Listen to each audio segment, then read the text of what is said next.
Saúdo a todos com a paz do Senhor.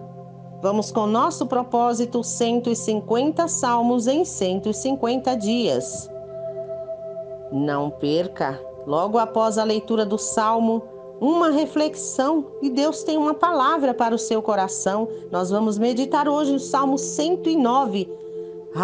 O Salmo 109 começa um pouquinho triste, mas não deixe de ouvir, porque tem uma lição muito boa para nós. Imprecações contra os inimigos. Salmo de Davi. Ó Deus do meu louvor, não te cales, pois contra mim se desataram lábios maldosos e fraudulentos, com mentirosa língua falam contra mim. Cercam-me com palavras odiosas e sem causa me fazem guerra. E paga do meu amor me hostilizam. Eu, porém, oro. Pagaram-me o bem com o mal, o amor com o ódio. Suscita contra ele um ímpio e à sua direita esteja um acusador. Quando o julgarem, seja condenado e tida como pecado a sua oração. Os seus dias sejam poucos e tome outro o seu encargo. Fiquem órfãos os seus filhos e viúva a sua esposa. Andem errantes os seus filhos e mendiguem, e sejam expulsos das ruínas de suas casas. De tudo o que tem, lance mão o usuário do fruto do seu trabalho. Esbulhem-no os estranhos, ninguém tenha misericórdia dele, nem haja quem se compadeça dos seus órfãos. Desapareça a sua posteridade, e na seguinte geração se extingua o seu nome. Na lembrança do Senhor viva a iniquidade de seus pais, e não se apegue o pecado de sua mãe, não se apague. Permaneçam ante os olhos do Senhor, para que faça desaparecer da terra a memória deles. Porquanto não se lembrou de usar de misericórdia, mas perseguiu o aflito e o necessitado, como também o quebrantado de coração, para entregar à morte. Amou a maldição, ela o apanhe. Não quis a bênção, aparte-se dele. Vestiu-se de maldição como uma túnica, penetre como água no seu interior e nos seus ossos como azeite. Seja-lhe como a roupa que o cobre e como o cinto com que sempre se cinge. Tal seja da parte do Senhor o galardão dos meus contrários e dos que falam mal contra minha alma. Mas tu, Senhor Deus, age por mim. Por amor do teu nome, livra-me, porque é grande a tua misericórdia. Porque estou aflito e necessitado, e dentro de mim sinto ferido o coração. Vou passando como a sombra que declina, sou atirado para longe como um gafanhoto. De tanto jejuar, os joelhos me vacilam, e de magreza vai mirrando a minha carne. Tornei-me para eles objeto de opróbrio. Quando me veem, maneiam a cabeça. Socorre, Senhor Deus meu, salva-me, segundo a tua misericórdia. Para que saibam vir isso das tuas mãos, que tu, Senhor, o fizeste. Amaldiçoem eles, mas tu abençoa. Sejam confundidos os que contra mim se levantam. Alegre-se, porém, o teu servo. Cubram-se de ignomínia os meus adversários, e a sua própria confusão os envolva como uma túnica. Muitas graças darei ao Senhor com os meus lábios. Louvá-lo-ei no meio da multidão, porque ele se põe à direita do pobre, para o livrar dos que lhe julgam a alma. Um salmo muito pesado, a gente poderia dizer assim, mas eu gosto sempre de lembrar que o Antigo Testamento, ele era o tempo da lei, né? Olho por olho e dente por dente. Então eu fui pesquisar essa palavra do título, imprecações contra os inimigos. Eu disse, Deus, Eu não conheço essa palavra e vou procurar. Significa desejar que o mal aconteça a alguém. Olha, é uma praga, é rogar praga. Você já viu essa expressão, rogar praga? Desejar maldição, maldizer, falar um mal de uma forma fervorosa, ou seja, uma súplica veemente, muito fervorosa, com muita força, mas desejando o mal, né?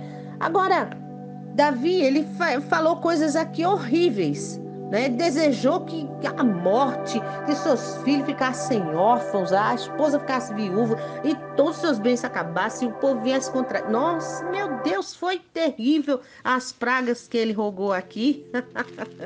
Mas aqui explica o porquê, né? No verso 16, ele diz assim, aliás, no 17, amou a maldição, que ela os apanhe, né? Não, o 16 ele diz assim, ele não se lembrou de usar de misericórdia, mas perseguiu o aflito e o necessitado, como também o quebrantado de coração, né? Para entregar à morte. Então ele estava agindo, aquelas pessoas más que eram seus inimigos, eles eram ímpios, eram pessoas impiedosas, perversas, maldosas, né? Então, por isso ele estava com essa súplica aqui, que Deus tomasse justiça, né? Ou seja, o salmo é uma lamentação, mas é um clamor. Então, esse clamor aí, ele vem com a imprecação, né? Que é um clamor não, meu Deus, é uma praga mesmo, que esse povo que está fazendo mal, falando mal de mim, que esse povo que está desejando mal, pagaram o bem que eu fiz, eles pagaram com mal. Todo o amor que eu dediquei a eles, eles estão me pagando com ódio, e eles estão destruindo o povo, e eles estão julgando mal os inocentes, né? Os indefesos, eles são muito maus, então eles merecem muito castigo, né? Aí ele vem com esse clamor, mas ele pede para que Deus não se cale, que Deus fale com ele. Olha, me dá uma solução aí, fala que você vai castigar esse povo que está me oprimindo, né? Porque parece que o Senhor não está vendo, né? Não falou nada. E ele aí clama pelo julgamento dos ímpios, né? Mas também ele clama pelo socorro dos inocentes. E ele faz também uma determinação de louvor ao Senhor, ou seja, um louvor mesmo em situação profundamente desesperadora, que parece ser o caso do salmista Davi, né? Mas a gente precisa entender que nós hoje estamos no tempo da graça. Depois de Jesus, ele veio trazer uma nova forma de vida, de amor, um novo tempo. Ele veio trazer uma coisa nova, um modo de vida novo, ou seja, amar ao próximo, amar a Deus acima de tudo, mas ao próximo como a si mesmo. Eu sempre falo sobre isso, porque amar a Deus, se eu não me amar e não cuidar de mim, e se eu não amar ao próximo e não desejar-lhe o bem, e não fizer também o bem que estiver ao meu alcance, não tem como eu dizer que amo a Deus. Então a gente precisa entender que o contexto é outro. Hoje não dá para a gente ficar desejando mal para os outros, não dá para ficar pedindo vingança para Deus, porque a Deus pertence a vingança. Lá em Hebreus 30 e 31 diz, Deus, né, se referindo lá a Deuteronômio 32, 35, a Deus falando: a mim pertence a vingança e a retribuição. O Senhor julgará o seu povo. Aí o 31 diz assim: horrível coisa é cair na mão do Deus vivo, né? Então é a Deus que pertence a vingança. Nós devemos entregar as nossas causas a Deus, orar para que Ele venha a nos socorrer, porque é a Ele que pertence a retribuição de todo aquele que faz o bem e do que faz o mal. É a Ele que pertence esse julgamento, porque Ele é o justo juiz. Então Jesus, no livro de Mateus, e o capítulo 5, os versos 43 em diante, diz assim: ouviste que foi dito, amarás o teu próximo e odiarás o teu inimigo.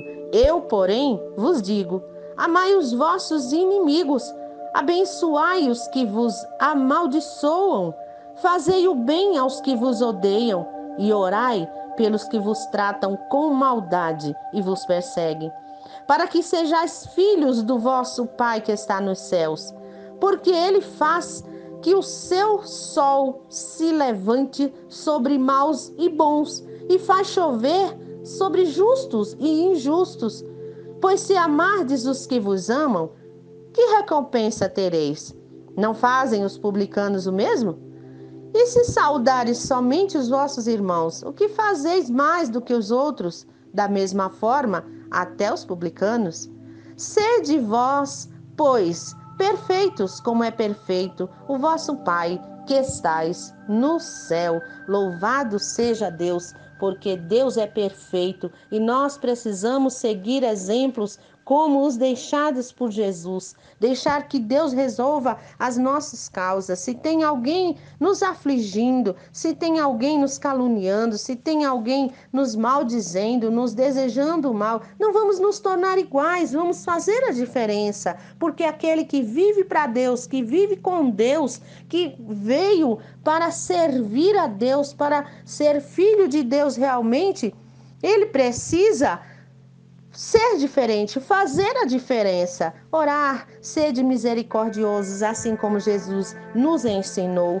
Então eu preciso olhar para aquela pessoa, eu sempre falo assim, olhar quando alguém vem me afligir, quando alguém vem contra mim com maltrato ou com alguma palavra mal, né, alguma coisa que me magoou, que me ofendeu, eu penso, essa pessoa está doente, precisa de remédio, precisa da cura, precisa da libertação. Se eu já me considero uma pessoa liberta, uma pessoa do bem, então eu sou diferente. Eu já falei em outros salmos e eu sempre repito aquele versículo: se alguém bater-lhe uma face, dá-lhe a outra. Não é você oferecer, bate aqui para ficar igual, não é isso. Ele deu a face de quem está doente, de quem está alimentando o seu lado mal.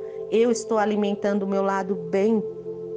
Eu estou alimentando a parte divina dentro de mim. Eu estou me alimentando com as coisas que vêm de Deus, com a palavra de Deus, com oração, com transformação, lutando por uma mudança para me assemelhar ao meu Criador, para me assemelhar a Jesus, que veio nos dar ensinamentos maravilhosos de sermos pessoas diferentes, vivemos em amor. Então eu dou essa outra face, é a face do amor, é a face do perdão, é a face de quem não revida, mas ora por esta pessoa. Então é muito importante a gente entender esse salmo, né? A gente ouvindo ele dá aquela sensação assim de coisa, né? Nossa, que salmo, né? Ruim, mas é um salmo que nos traz esse ensinamento, né? Deus me fez pensar dessa forma ao ler esse salmo, né? Então é muito importante a gente entender os motivos de Davi, é porque naquela época a cultura era essa, olho por olho, dente por dente, mas hoje nós vivemos pela graça, e já foi falado no salmo passado, graça é um favor imerecido, né? Então nós vivemos pela graça, pela misericórdia de Deus, que lembra-se que somos pó, como falamos também no salmo passado, né? Lembra-se que somos pó, glória a Deus. Não sei se foi esse que passou ou o outro, mas ele se lembra que somos humanos, que temos limitações, né? Mas somos inconstantes, mas ele é misericordioso, né?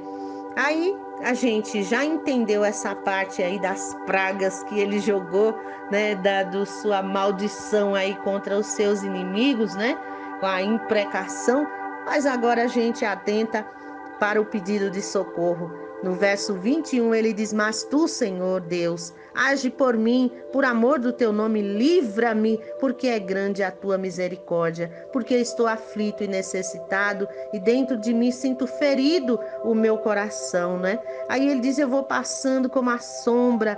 Aí ele diz que de tanto jejuar, os joelhos já estavam vacilando, já estava fraco, e a magreza já estava mirrando a sua carne, né? Ele tornou-se uma zombaria no meio das pessoas que o rodeavam, já balançavam a cabeça quando ele passava, provavelmente dizia: coitado, lá vai ele, está abandonado, nem Deus olha mais para ele, né? Mas Deus olha sim. Ele vem no verso 26: socorre-me, Senhor Deus meu, salva-me segundo a tua misericórdia, para que saibam que isso veio das tuas mãos, né, Senhor, que foi o Senhor que fez isso. Glória a Deus, né?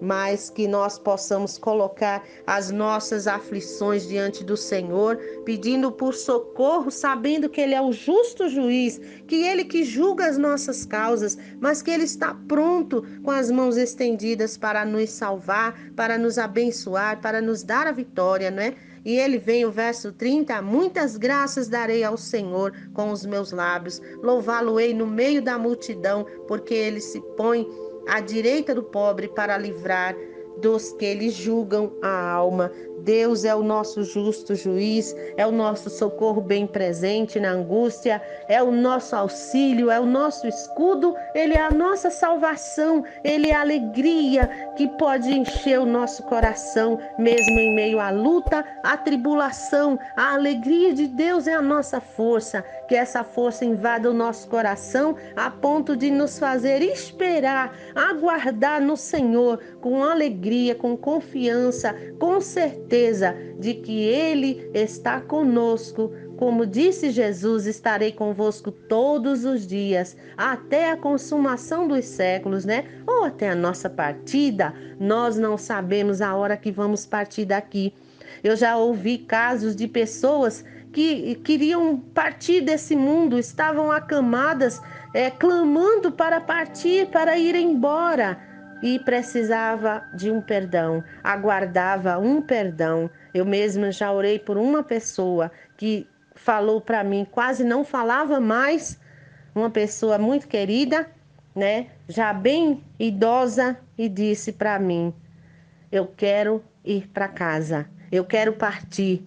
Mas faltava-lhe algo e Deus ali falando ao meu coração, faltava um perdão. Ela queria presenciar um perdão para que ela pudesse partir. Então isso é interessante para nós pensarmos. Não adianta guardar raiva, não adianta desejar o mal, não adianta, porque quantas vezes a nossa bênção está demorando a vir porque algo está dependendo de nós, porque nós precisamos ainda nos livrar dos ídolos. Quantas coisas estamos guardando dentro do nosso coração que está desagradando a Deus, que está impedindo a nossa vitória. Mas quando Jesus foi para livrar Lázaro das ataduras e do sepulcro, já 4 dias morto, ele orou ao Pai e agradeceu. Pai, eu te agradeço porque sempre me ouves. Mas antes disso ele diz: tirai a pedra. Então às vezes tem uma pedra impedindo a nossa vitória. Às vezes tem uma pedra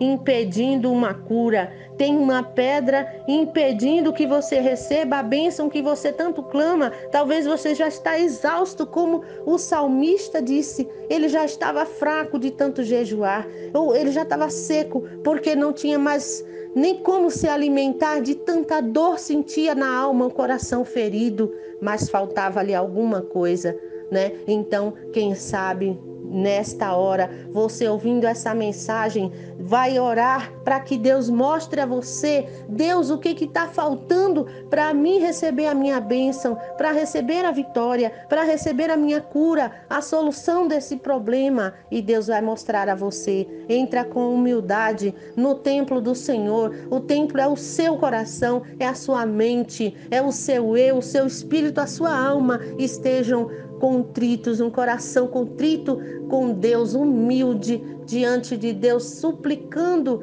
Deus, mostra-me o que tu queres de mim, o que falta para mim receber a minha bênção. Certamente Deus vai te mostrar.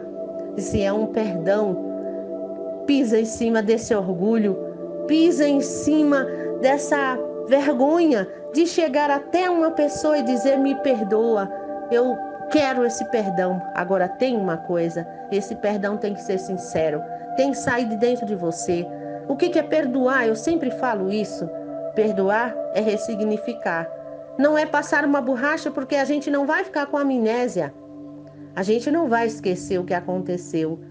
Porém, quando a gente perdoa, já não dói falar sobre aquilo. Eu tenho experiência própria, né? Eu vivia sofrendo muitas doenças e eu tinha mágoas dentro do meu coração pelas coisas que eu tinha passado. E todas as vezes que eu me referia àqueles acontecimentos, eu sentia dor, eu sofria tudo de novo. Era como regurgitar.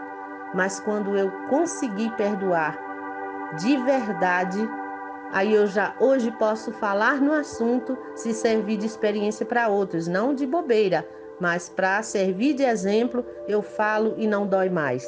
Então, eu sei que perdoei. E assim eu recebi muitas curas, muitas bênçãos. Foram coisas maravilhosas que aconteceram na minha vida. E você pode ver a glória de Deus, porque a Bíblia diz dessa mesma passagem de Lázaro: se creres, verás a glória de Deus. Que Deus abençoe a sua vida e você possa alcançar a sua vitória, que você possa esclarecer a sua mente qual é a pedra que está impedindo, o que é que está impedindo a sua vitória. Que Deus te abençoe, te cubra de bênçãos e que você possa ver a glória de Deus na sua vida e na vida de todos aqueles que te rodeiam. Um beijo no seu coração, a minha gratidão por você chegar até aqui. Se puder, deixe o seu like.